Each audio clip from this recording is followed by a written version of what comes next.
Hi, this is Ariel Scruggs. I did my paper on immigration policy in the United States.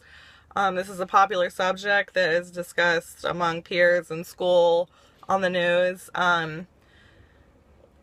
People have differing opinions what they feel is right and what's not right. The United States Congress has complete control over immigration connected laws, and the White House is a commanding enforcer. The president has no say over these, the laws or the immigration, except for refugee policies. This has been challenged and brought to the Supreme Court numerous times by the states trying to pass laws themselves on immigration.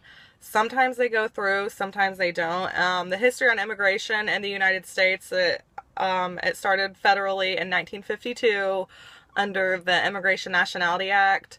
And this was basically, after the Cold War and World War II, and it was basically focusing on not allowing immigrants in that could be connected to communism because it was thought to be a huge threat to our economic and culture. But in 1986, the Immigration Reform and Control Act was brought, and that was allowing immigrants who are already here to actually become legal citizens, even if they were thought to have came here undocumented or illegally, which is something that our president is trying to do right now. It's not unheard of. It's been done before. It's just back then it was different people coming in, and now it's more based on Hispanic immigration. In 1986, that was one in 1986. In 1990, another policy was put in place federally to raise permanent visas for the United States from 290,000 to 675,000. And in 96, they passed another act saying that if you're in the country illegally and you're caught and you're deported, you have a 3 to 10 year bar, depending on what is going on. In 2000, the Legal Immigration Family Equity Act was passed, and this allowed those whose, if you were already a U.S. citizen legally and had your documentation, you could bring over certain family members who were close, and they could then be legal. There was other acts passed to allow, if you're an immigrant and you're undocumented, that your children that were born here were considered legal or documented, and they were citizens. Actually, the only states this year not to touch immigration issues and try and pass new policies were Alaska, Massachusetts, North Carolina, and Ohio. Indiana, unfortunately, right now is actually trying to change the fact that if your children were born here and you are undocumented, that they're automatically legal. Indiana is trying to pass something to change that. In the past, certain states have been rougher on immigrants than others. Alabama is a main one, and Arizona actually was a huge one that was brought up.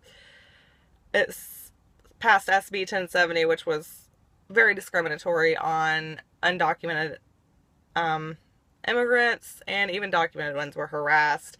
And in 2010, the Department of Justice decided that that was crossing a constitutional line, and judge did away with some of those components.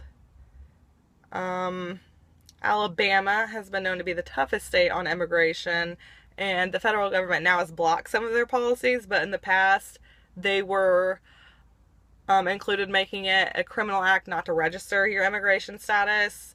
Schools had to verify immigration statuses for anyone newly enrolled kindergarten to senior year. It made it a crime to actually give undocumented immigrants a ride, or to rent a house, or to solicit work, or sign a work contract, or anything. Those were all permanently blocked, but there are still some in place that stop them from getting business licenses or registering in colleges or universities in Alabama. I guess I'm getting to my time limit. There's been a lot of controversy about this lately. I think that the United States should take a new approach on this and deal with it differently, and Obama is having a lot of issues right now, and he's trying to change immigration in the United States and take a different step to it, because what we've been doing obviously isn't working, and no one else can agree, so no new laws are being passed, and Obama's just trying to change all that. So Period, though, the Congress does have complete say, so what the president is doing is technically wrong and not using the system of checks and balances. So we'll see what happens.